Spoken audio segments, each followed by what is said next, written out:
একটি মেয়েকে তার ইচ্ছার বিরুদ্ধে এক সাধারণ ছেলের সাথে বিয়ে দেওয়া হয়। মেয়েটি অন্য একজনকে ভালোবাসত, কিন্তু বাধ্য হয়ে বিয়ে করে শ্বশুরবাড়ি চলে আসে। বাসর রাতে তার স্বামী দুধ নিয়ে আসে।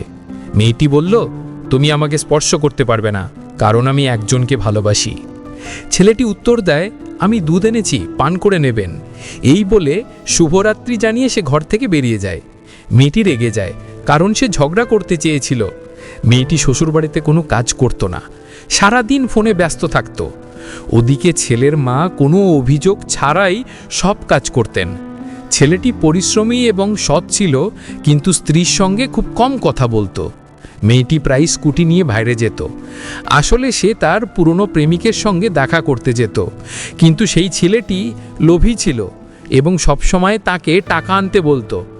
একদিন মেয়েটি শ্বশুরবাড়িতে ঝগড়া করে এবং রেগে গিয়ে টাকার জন্য স্বামীর আলমারি খোলে। সেখানে সে স্বামীর এটিএম কার্ড, গয়না এবং একটি ডায়েরি দেখতে পায়। স্বামী তার ডায়েরিতে লিখেছিল, তোমার বাবা আমার মায়ের জীবন বাঁচিয়েছিলেন।